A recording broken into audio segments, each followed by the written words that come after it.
Hello, everybody, and welcome to another edition of the Cerebral Smack Talk live on YouTube and StreamYard.com. It is Michael Fletcher alongside Anthony Floyo and Michael Bullock.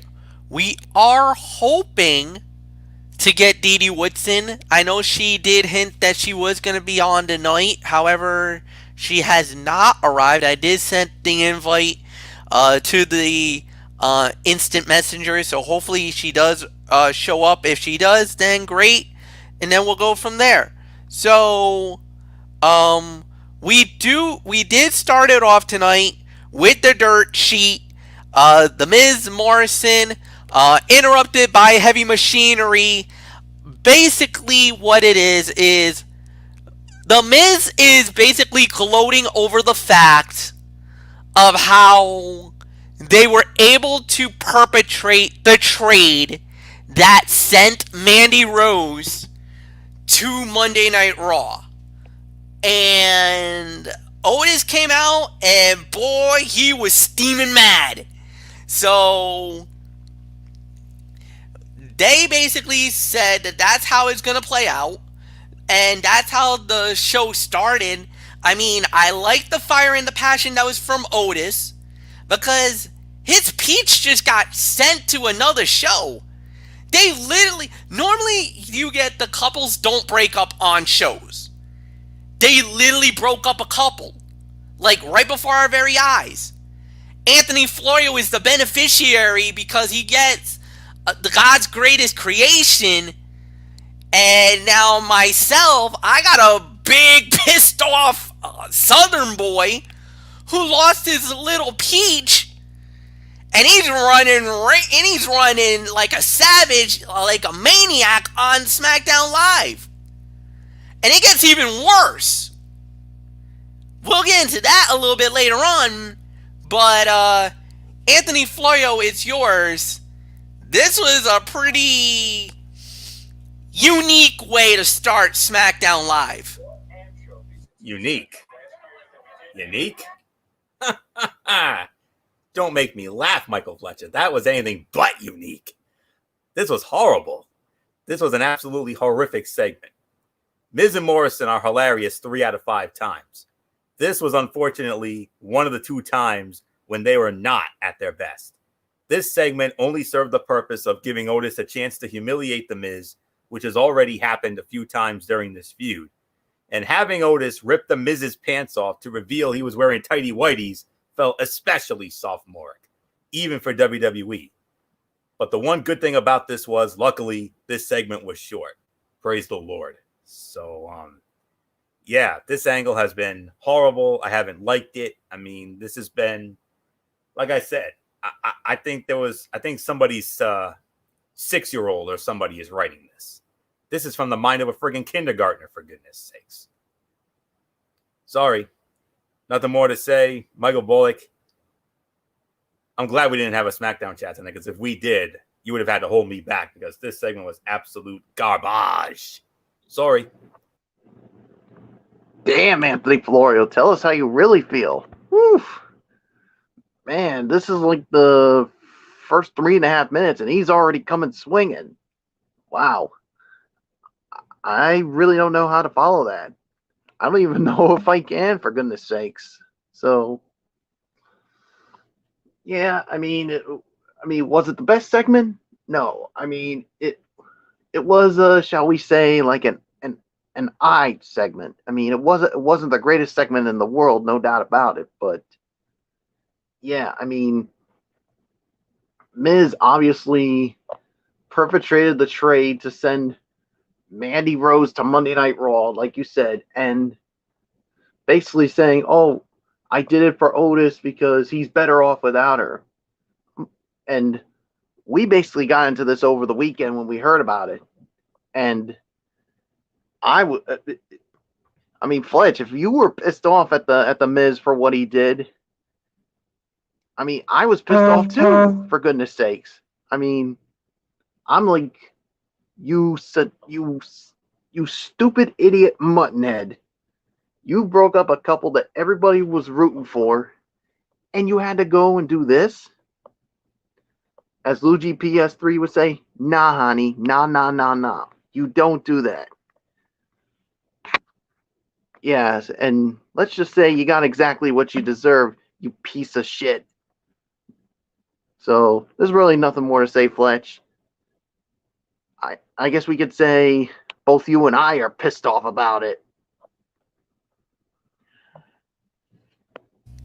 Yeah, I mean, I don't even know what even there is to say. Um, you know, it was one of those. It was one of those situations. But at the end of the day, we're just gonna have to wait and see how it plays out. But yeah, um, then we had the first match of the night, which was Cesaro versus Grand Metalik. Cesaro wins the match in 8 minutes and 12 seconds. And Anthony, you could say the dissension is still among the ranks. Uh, the breakup of the Lucha House Party is definitely imminent now. Oh, I smell a rat, MF. I definitely smell a rat. No doubt about this. And here's the thing: Clash of Champions, the Lucha House Party will be challenging Cesaro and Shinsuke Nakamura for the SmackDown Tag Team Championship. And I believe on that night, all these weeks and months of tension that have been building and building and building will finally come full circle. That's just my little thought on that. As far as this match is concerned, I'm going to give this about 2.5 stars for the effort. This was a decent match, but the main focus was on Kalisto and Dorado, which is a shame because two guys like Cesaro and Mitali would be able to tear the house down under normal circumstances. With so many tag team members injured and other teams breaking up, it seems odd that WWE would tease another breakup with Lucha House Party, especially since Kalisto is almost certainly too small to be an effective heel. So that's really all I can say on that. So it's a 2.5 star match for me. So nothing more to say. Michael Bullock, Clash of Champions, all this tension that's been building and building and building is coming full circle. Implosion happening. Yeah, the implosion's definitely going to happen at Clash of Champions.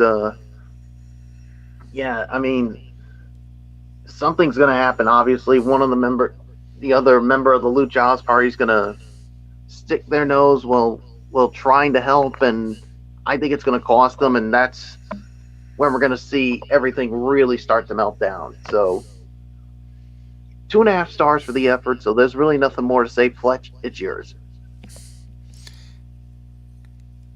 2.5 stars, I agree. I thought it was an alright match. I don't think there's really nothing more to add here. So now we get into then there was a whole bunch of other filler stuff. There was about Alexa Bliss and Nikki Cross. Then it led to a match between Lacey Evans and Nikki Cross. It was a 2-for-1. And Nikki Cross wins the match in 6 minutes and 54 seconds over Lacey Evans. Well, Michael Bullock, Nikki Cross, she's getting some momentum. She's carrying that momentum. She's got a date with Destiny where she's got a SmackDown Women's title match against Bayley. And you really don't know what to even expect right now because Alexa is, I don't know, sometimes she checks us in and other times baby girl's checked out. Well, let's just say, Fletch, she's out there. I'm just going to put it plain and simple. I'll give it about maybe 1.5 stars for the effort. Yeah, Nikki Cross continues to build the momentum going into her SmackDown Women's title match against Bayley at the Clash of Champions. But what happened afterwards? I mean, Alexa Bliss was obviously at the announcers table for her, I guess, was commentary, and Lacey Evans, she basically brought up the Fiend, and all it took was for that, and yeah, she got hit with Sister Abigail. So yeah, something's going on with obviously there's something going with Alexa and the Fiend. So yeah, this really baffles me. So there's really nothing more to say. So Fletch, I mean, there's really nothing more to add to it. So I'm just gonna say, like I said before, Fletch, she's out there. Yeah, baffling is the key word on that one. Look, Alexa's playing a great role. She's doing her really good best. We don't know what she's not playing with the full deck. You know, the cup is not completely full. It's not all the way. We don't know what to see. We don't know what to look for. All we can say is we're hoping for the best, but we don't know. I'm wondering because it can go two ways. Because think about this: if Nikki wins the title, and I know I know a lot of people's like, no way, no way, no way. It has to be Sasha and Bayley for the SmackDown Women's title. What if they want to do Alexa and Nikki for the belt and have them fight over with the title for a little bit? Because you could go both ways with this. Sasha and Bayley doesn't need the SmackDown Women's title to build this rivalry, because let me tell you folks, that rivalry took a whole new level tonight, and we'll get into that in a little bit. Nikki and Alexa is the same way. There's definitely the friction. There's definitely a dissolvement of the friendship. The friendship is gone. Now, if you want to put the title on the line and let these two fight for it, there'll be nothing wrong with it. It'd be fine. Of course, there's the big one, and then of course, you don't need the title to decide the rivalry either between these two. So, with or without the title, you can go two ways with this. Even though I know everybody's saying Bayley is gonna beat Nikki, what if they want to do Nikki versus Alexa for the title? Would you be up for that? Would you be on board with that? I would. I don't have a problem with it. What says you, Florio? You all said what you thought there? Yeah. All right. Okay, I just wanted to be sure. So yeah, I'll address the title situation in a moment. Let me break this all down here. The interview segment was as vague as expected regarding what Bliss is going through with Bray Wyatt. We didn't get any answers, but we did see Bliss acknowledge that she is aware something is happening to her. It was a good way to keep the story moving without revealing too much. Lacey Evans served her purpose as an obstacle for Nikki Cross to overcome before she challenges Bayley for the SmackDown Women's Championship at Clash of Champions. She came out, dished out a few mean words, and lost to make Cross look good. The interview segment, I thought, was more interesting than the match, but only by a little bit. Lacey using hand sanitizer before the match was both a great heel move and something you would already expect from a character who thinks everyone else is nasty. I could probably give this about 2.25, 2.5 stars for the match. But MF, you want to know, would I be down for a Nikki Cross Alexa Bliss title feud? Honestly, with the way things are going right now, with all due respect, I would have to say no. I disagree. I think Bayley and Florio, I say no as well. I'm glad you agree with that, Bullet, because with all due respect, MF, I know this is your show and I know that's what you want to see, but I think Bayley and Sasha does need the title. Sasha Banks has never been SmackDown Women's Champion. That's the only title that has hindered her. Other than that, she's done everything else there is to do. She wins that, it would be the grand slam for her.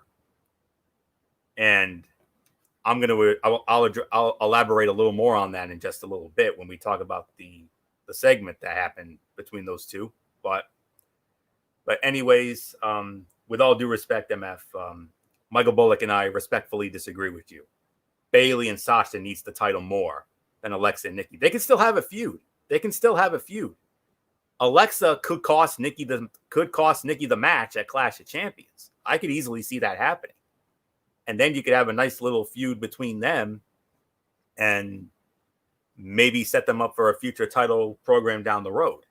But that's just how I feel about it. So The interview segment was just a smidgen better than the match, but that's not saying much. But 2.25, 2.5. I think that's the best I can go for the match. So with all that being said, MF, according to the docket, oh boy, I do believe it is that Sasha segment that we were all waiting for. That was heavily promoted a week ago. And it was, and let me tell you, it was powerful. That was Sasha Banks basically saying it, laying it on the table. I'm coming for you. I'm getting that title. And let me tell you, she did a really good job of, she conveyed the way that she needed to convey. This was a powerful segment by Sasha Banks. Segment of the night for me. No doubts. And I think there was really nothing more that you could add. Bayley did her actions, and now you see the recourse. And I know a lot of people were all up in arms about, oh, why is she coming back so soon, this and that. No. She's out of action. This was just an interview segment. So they were definitely selling the injuries of what she did. A lot of people were all complaining like, what, she's going to be back in action? No. Calm down. Relax. She's only going to be out for a little while. At least a month or two. But Hell in a Cell is going to be when they do the rematch. This match is happening at Hell in a Cell. That's why they put Nikki Cross in for Clash of Champions. So that you could sell the injuries to Sasha Banks and not have her out there. You don't need her right now. You build it up when it needs to be built. They started it really well. And already I'm excited for Bayley versus Sasha at Hell in a Cell. So there's really nothing more to add. Anthony, it's yours. How excited, you said you're excited, MF. How excited what would your excitement level be, MF, if they have the cojones, if they have the balls enough to put those two Hellcats inside? Oh, they got to do it in Hell in a Cell. There's no way, no ifs, no ifs or and buts. If you do not drop the ball, put them in Hell in a Cell. That's the only way that you get a true resolution. And put the title on the line as well. Yeah. And have Sasha win the title there. Then you can end Bayley's run right there. That's the perfect way I could see it. Yeah, definitely. The only thing I'm afraid of is what they're going to do with Sasha after. Because every time she gets the belt, she drops it almost immediately. This is true. That's the only problem I have with it. I understand. I understand. Absolutely. I felt the same way when she was on Raw. I mean, she never had a lengthy run with the Raw Women's Championship, including that joke run, which she really didn't need. But, it is what it is. But anyways, what I do agree with you on, MF, is absolutely the segment of the night here. No doubt about this. I mean, Sasha Banks did an excellent job with this promo. And Bayley attacking her out of nowhere cemented her as the biggest heel in the women's division, which was something that eluded her until now. This is going to be one of the premier feuds on WWE television over the next couple of months. And so far, everyone is knocking it out of the park. So I don't know what else there is to say. And I have heard a rumor, a dirt sheet rumor that the Hell in a Cell pay-per-view that as of now is scheduled for November 1st, they might be pushing it up a week to October 25th because they want to, I guess they want to do it inside the Thunderdome while they still have the lease. Because remember, the lease ends and expires at the end of October. And if you do it on October 25th, you can do it inside the Thunderdome, and there you go. So, and my goodness. And imagine that. The Thunder, just think about that. The Hell in a Cell inside that? Yup. Ho. You know what? Thank you, WWE, if you actually got the guts and the heart to do it. And to put the Thunderdome, and what a way to send off the Thunderdome by giving them Hell in a Cell. I hope that rumor's true. I hope it's true too. I hope they do it. Yeah, push it up to October 25th. We'd be more than fine with that because the lease expires at the end of October. So definitely something to think about there. So and should this go down, you thought the match they had at TakeOver Brooklyn was breathtaking. This one could be even better. And then you put it inside Hell in a Cell, it'll make that Brooklyn match look like a dud enhancement fight or a whole hum diva fight, for goodness sakes. Lots to think about, I know, but nonetheless, Michael Bullock, what else is there to say? Segment of the night, and I think based on this, I wouldn't be surprised if you finally gained a newfound respect for Sasha Banks now after what Bayley's done to her 2 weeks ago and tonight. Oh yeah, definitely. Especially after that cheap shot, that cheap attack by Miss Bayley. Give me a break. I mean, trying to injure her even more. Well, like I said, Bayley, what goes around comes around. So, yeah, this was the segment of the night. No doubt about it. It was all powerful. I mean, Sasha did a real good job of it. And, yeah, you know they're saving these two for Hell in a Cell. And all I can say is WWE, and I echo your sentiments for it, and especially you, Fletch. WWE, do not drop the ball on this. Put these two inside the devil's favorite playground, Hell in a Cell. And I said it before, now I'm going to say it again. That night is going to be the night when Bayley's historic reign as SmackDown Women's Champion is going to come to an end. So in the old days, well, I would say, as the Undertaker would say, Bayley, you're going with me straight to hell. Hell in a Cell. Well, you're going there with Sasha, Bayley, and I hope you enjoy every bit of hell that you're going to be going to come late October, if that date is true. But we'll have to wait and see. So, nothing more to say, Fletch. Let's move right along. And now this is where the show actually turns. Next up, AJ Styles versus Sami Zayn one-on-one. AJ Styles wins the match in 10 minutes and 37 seconds. Then Jeff Hardy comes out. That basically caused a little bit of a brouhaha. And then Jeff Hardy proposes, well, what could be a show stealer for the SmackDown side. He challenges AJ Styles and Sami Zayn to a triple threat ladder match for the Intercontinental Championship at the Clash of Champions. Anthony Florio, I know you like to say those.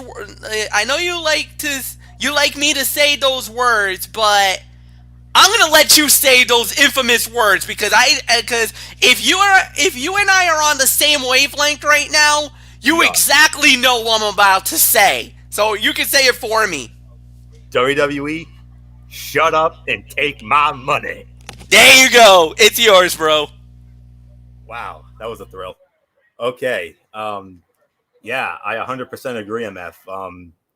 As far as the match goes, I would have to say this was the fight of the night.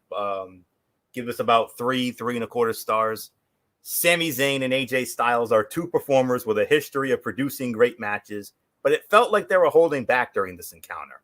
We know what both men are capable of, so it was a little surprising to see them hold back until it became clear that Jeff Hardy was going to attack both men with a bunch of weapons.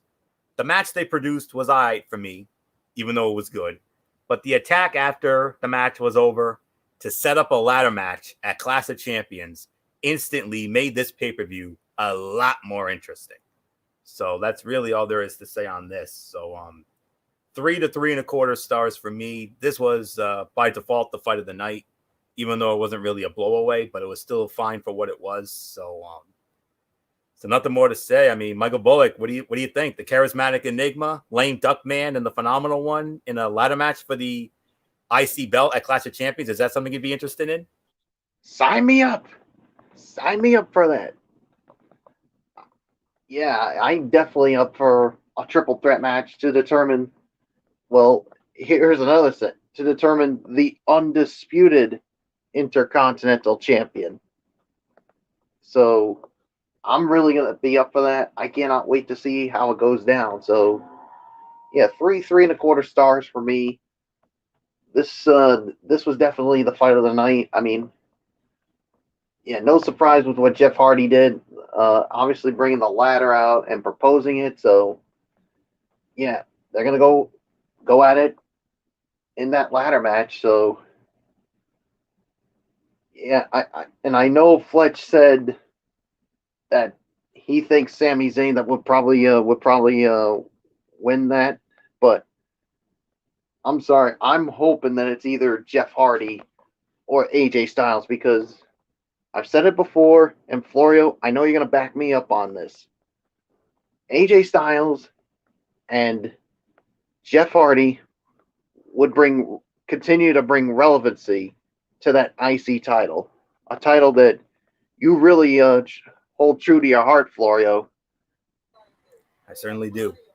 I mean, do you really think for 1 minute, Florio, Lame Duckman would bring relevancy to the title? Absolutely not. You're damn right on that. He would, But- and you know what? He would only defend it when he feels like it. Yeah, you probably pull up Brock AJ Lesnar. Styles and Jeff Hardy, they would defend it when they would. How would you say it, Florio? Jeff Hardy would be a fighting champion. AJ Styles would say no. Remember, AJ said no handouts. Let's not forget that. AJ said no handouts. That's what he said. I don't know about him. Hardy would be the fighting champion. But Lame Duckman, I mean, oh, Lord.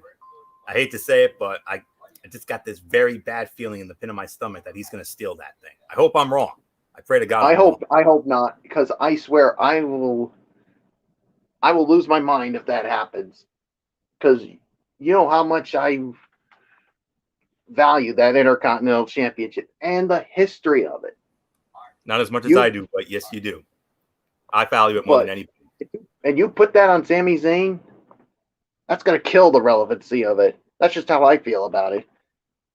So, please, WWE, either put it on AJ Styles or Jeff Hardy. Just don't put it on Lame Duckman or, yeah, you're not going to like what I'm going to have to say. Fletch, it's yours. All right, very well. So then it leads us to the main event of the evening, which was King Corbin and Sheamus versus Jey Uso and Roman Reigns in a Samoan street fight. Winners of the bout in 6 minutes and 57 seconds was Jey Uso and Roman Reigns winning the match. So I believe who leads off on this? Is it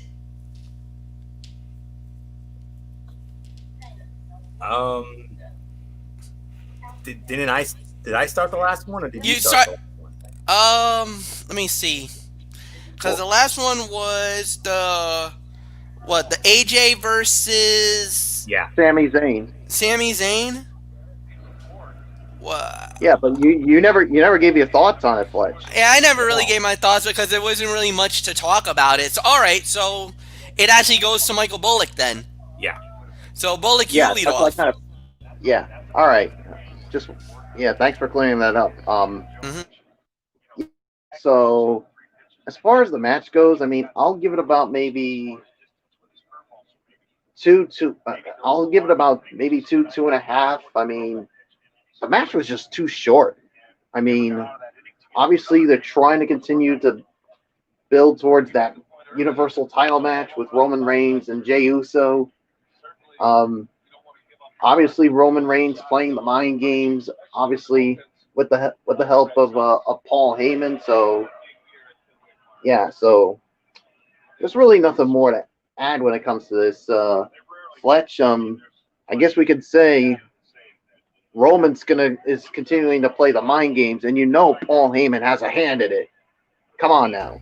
Yeah, he definitely does. There's no doubt about it. He does. He definitely has a hand in the rivalry in the whole 9 yards.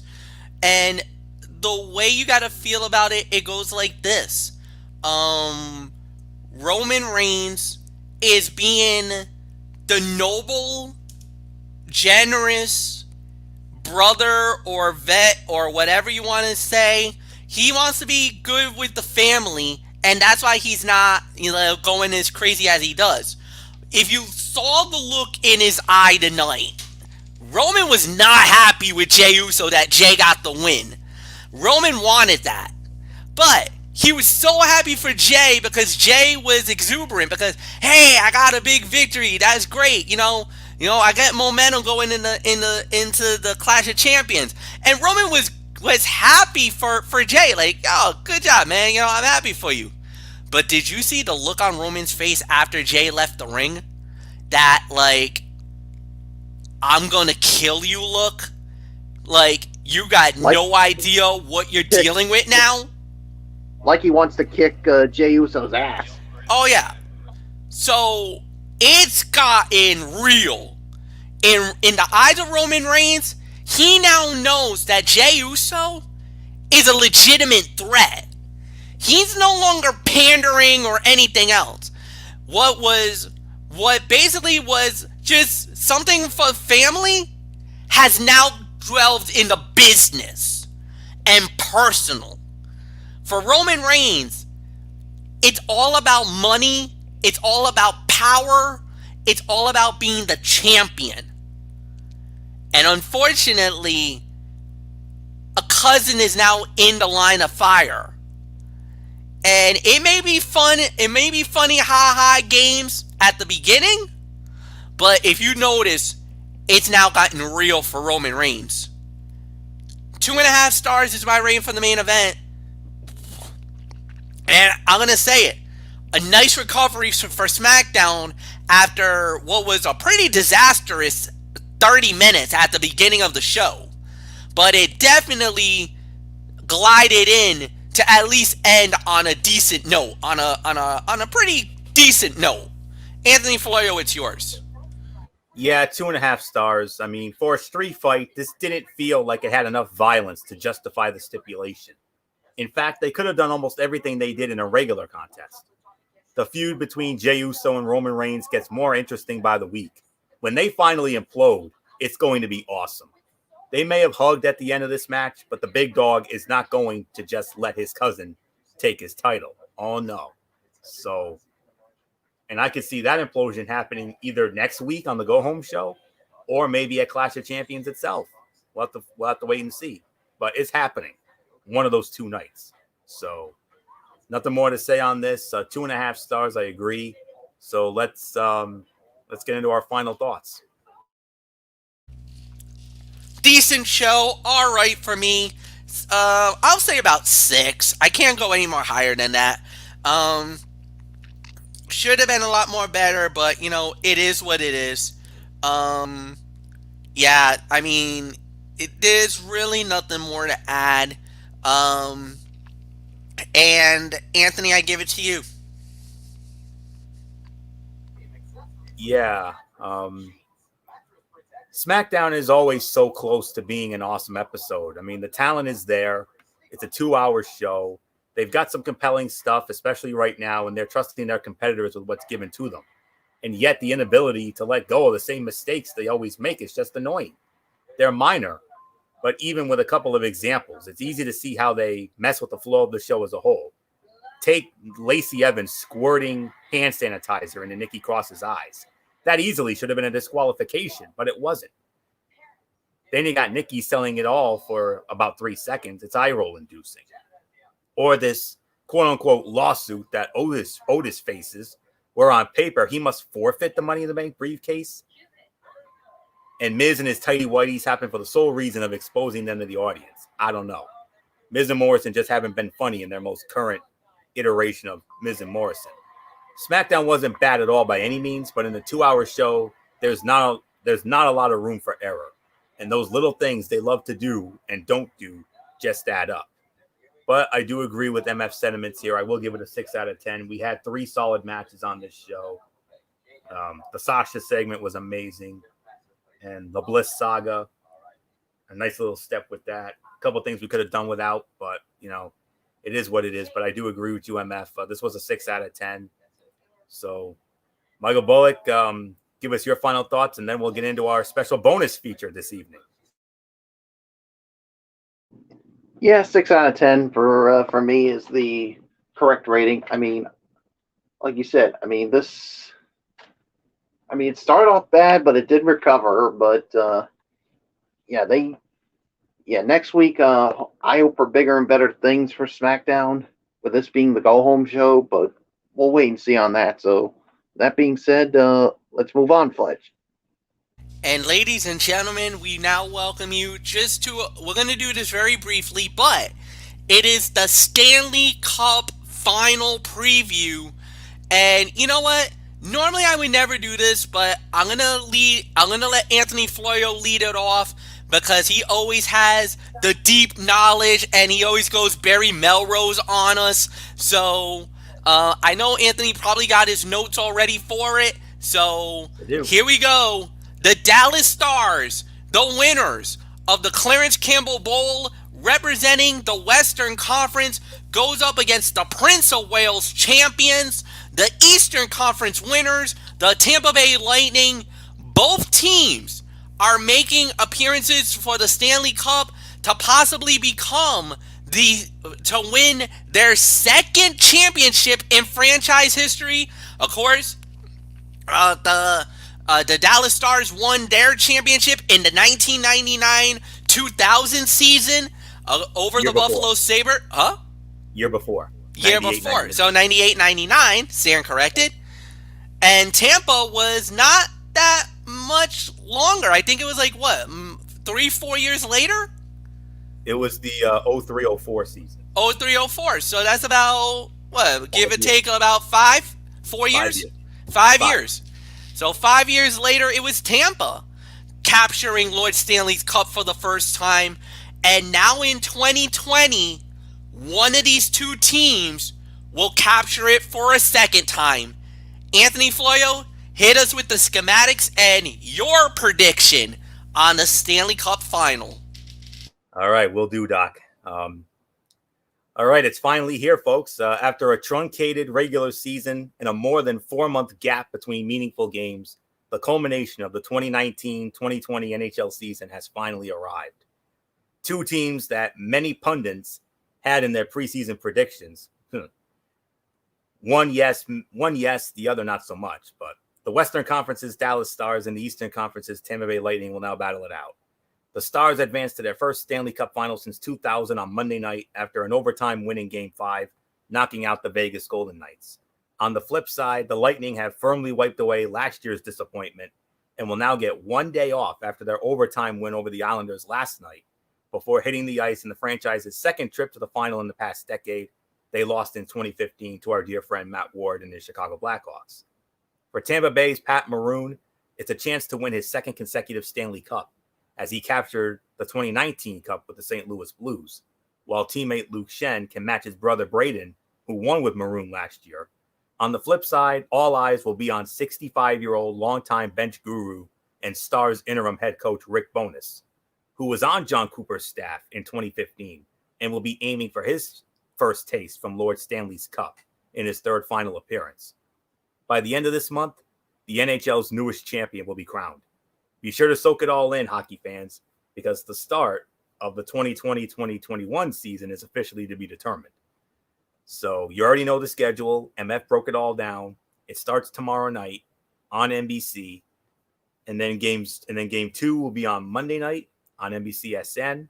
Game 3 will be on Wednesday, also on NBCSN, and then Game 4 will be next Friday night, and Games 4 to 7 will all be on NBC. Should a Game 5 be needed, it would be played the following night, Saturday, September 26th. Game 6, if necessary, Monday night, September 28th. And if a winner-take-all Game 7 is needed, it would take place on Wednesday night, September the 30th. So, regular season series, there there was only, well, let's be honest, the regular season was a lifetime ago, but the fact that the Stars won in a sweep is bulletin board material for both teams. The January 27th contest saw currently unfit to play Stars netminder Ben Bishop in net and injured Lightning captain Steven Stamkos pot 2 goals. Current number one tendy for the Stars, Anton Khudobin, earned the victory in the first meeting, while Tampa's Andrei Vasilevsky was handed the L's in both games. Dallas holds an overall record of 25, 15, and 4 against Tampa Bay during the regular season. But this is the Stanley Cup final, and history is wiped clean. Dallas, like I said, won both meetings. December 19th, Dallas won in Tampa 4-3, and both games went to overtime. Dallas winning 4-3 in overtime December 19th of 2019. And then on January 27th in Dallas won 3-2 in overtime. All right, now to the advantages and all that. It's going to be a little different than what I've been doing, but it's pretty much the same nonetheless. When it comes to the offense, well, the Stars are not the analytic darlings of the Stanley Cup final, that's for sure. They enter the series as the first team since the 1968 St. Louis Blues with a negative goal differential. 62 goals for, 64 goals against in the bubble. They also had 48 fewer shots than Vegas in the 5-game series, 118 to 166. Hold one of the worst Corsi for percentages, 16th, 47.96. Fenwick, 4 percentages, 15th at 48.41. And have allowed more high-density chances for, 169, than against, 173, at 5 versus 5, among the 24 teams that entered the bubble, per natural stat trick. Maybe Tyler Seguin's response when asked about his team's winning despite the numbers was correct. It says analytics are overrated. Or maybe it just means the Stars have found a way to win. They utilize depth scoring. Have you met Joel Kiviranta yet? From their forward group and have 2 defensemen in the top 5 on the points list. Miro Heiskanen, 22 points, and John Klingberg, 16 points. And captain Jamie Benn has also come alive in the past few games and is riding a 3-game goal-scoring streak. As for the Lightning, they are an offensive juggernaut, with the likes of scoring leader Nikita Kucherov, 26 points, Braden Point if he's healthy, Victor Hedman, and Andre Palat, and are dominating despite captain Steven Stamkos not healthy enough to suit up for a single game. The Lightning have scored almost a goal more than they've allowed, 3.11 to 2.21 in the postseason, a carryover from the regular season when they scored an NHL best 243 goals and 3.47 goals a game. They have a 55.59% CF percentage and an expected goals for percentage of 57.30 and a bubble best 29 HDGF. Basically, like Game 6's overtime winner last night, don't let the Lightning in close. Advantage, Tampa Bay, but not by much. Defense, the Dallas Stars are somehow getting the job done defensively despite the negative goal differential, and it doesn't help that they're an impressive 10-1 in 1-goal games this postseason. Coach Bowness said, "You're looking at shots against. We're more concerned about the chance against," after his team eliminated the Golden Knights on Monday night. 5-on-5, we were fine the whole series against Vegas. I know they took a lot of outside shots. We'll give them that. In the third round, the Stars had the best save percentage, 95.58, and SCSV percentage, 90.38 of the 4 teams in the conference finals, according to Natural Stat Trick. A large part of the Stars' defensive prowess is goaltender Anton Khudobin, who has been masterful in net. As for Tampa Bay, they have their own top goalie in net in 2019 Vezina Trophy winner and 2020 Vezina finalist Andrei Vasilevsky. And the guys in front of him defending the net aren't too shabby either. Headlined by Norris Trophy finalist Victor Hedman, the depth chart includes Kevin Shattenkirk, Zach Bogosian, and Ryan McDonough. Oh, we missed you, Captain Ryan. MF and I, oh boy, did we miss you.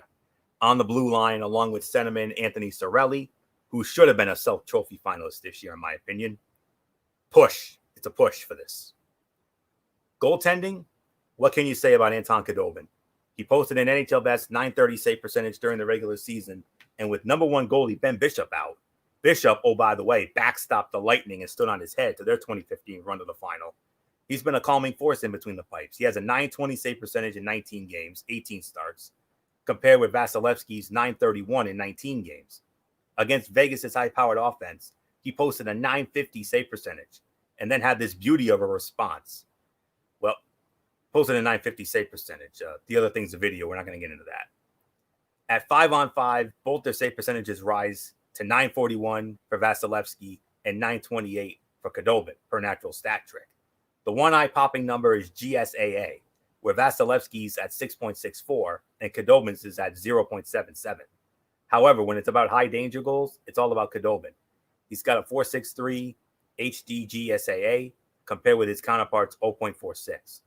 Both guys have been to a final before, although Khudobin did it as a backup in 2013 for the Bruins' Tuukka Rask, and Vasilevsky backed up Bishop. Advantage, Tampa by a hair.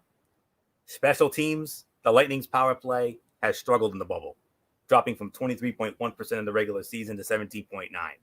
They did elevate it slightly to 19.1% against the Islanders as they scored 4 power play goals in 21 opportunities. However, the struggles with the man advantage could have cost them the series, considering they had 4-minute power plays in the waning seconds of the third period and into overtime in games 5 and 6, and did not score. Luckily for Tampa Bay, it only lost one of those contests. Across the way, the Stars have elevated their time on the man advantage from 21.1 to 27.3. Jamie Benn and Radek Faksa, who has been unfit to play after missing the past 2 games of the Western Conference Finals, lead the team with 3 power play goals each. The two teams are pretty even on the penalty kill, as Dallas has been effective 83.3% of the time, with Tampa Bay effective 83.6% of the time. Push. Key players to watch: Joe Pavelski, obviously. Veteran forward, basically strapped San Jose Sharks to his back last year and led them to the Western Conference Finals. And don't expect anything less here. At age 36, Pavelski knows his time is dwindling, and he's been a force for Coach Bowness, leading the team with rookie Denis Gurianov in goals with 9. He only had 14 in 67 regular season games. Steven Stamkos. Sure, there are no guarantees that the Lightning's captain even laces him up for a game, but if he does, it changes the entire complexion of this series. He's been skating at Tampa's practices and was on the ice for the team's celebration with the Prince of Wales trophy last night. Having Stamkos back in the lineup would not only bring an emotional lift to his team, but he'll also bring along his 66 points in 57 games from the regular season. And remember that struggling power play for the Lightning? Stamkos led the team in power play goals with 10. First ever meeting between the two franchises in the postseason, obviously. And the prediction? Almost a year ago, when this season was in its infancy, everyone was thinking that John Cooper was on his way out of Tampa as the team was playing mediocre hockey. Instead, the Lightning picked things up and have been a force in the bubble. While everyone would love to see Coach Rick Bowness finally get his Stanley Cup, his old bench boss is standing in his way. This series will be a battle not only on the ice, but behind the benches. I am going with the Tampa Bay Lightning to win the Stanley Cup in 6 games. And I'll even do you one better. My pick for the Conn Smythe Trophy, Victor Hedman. So you guys don't have to put your Conn Smythe picks in. That was just a little flavor content that I wanted to add. So that's basically all there is to say on this. Tampa Bay Lightning will complete the redemption story out of the University of Virginia men's basketball team when they won the national championship in 2019 after getting embarrassed by UMBC the year before. So Lightning endured that same pain last year. They'll get it back this year. They're going to get redeemed, as Wayne Brady would say on Let's Make a Deal on the Zonk Redemption shows. So redemption complete. That's all there is to say on that. Lightning win the cup in 6. Michael Bullock, what says you? Yeah, I mean, what I've seen from the Tampa Bay Lightning this since they've been in the bubble, I mean, obviously they did away with the Islanders like we expected. They dealt away with the Boston Bruins. I mean, yeah, so they look like a team that's really on a redemption tour, and I think they're going to get the job done. I also have the Tampa Bay Lightning winning the series and winning the Stanley Cup in 6 games. I mean, Dallas has been on a good run. I mean, they'll present some challenges for the Lightning, but I think Lightning, to me, they are the better team in this Stanley Cup final. So Tampa Bay Lightning win it in 6 games. Fletch, it's yours. Who you got, Doc? Well, this is going to be an interesting final. There's no doubt about it. I think a lot of people going into it really thought that this was going to be, a lot of people just was wondering how this is going to play out, how this was going to be. And it was going to be a very interesting Stanley Cup playoff. I think it's going to be a great final. It's going to be hard hitting. And, Normally, hot goaltending is normally the key word, and Anton Khudobin has been the hottest goalie right now, and probably the main reason why Dallas is where they are right now in the Stanley Cup final. But you're right, guys. Victor Hedman and all the boys are just clicking on all cylinders right now. There's just too much firepower for them.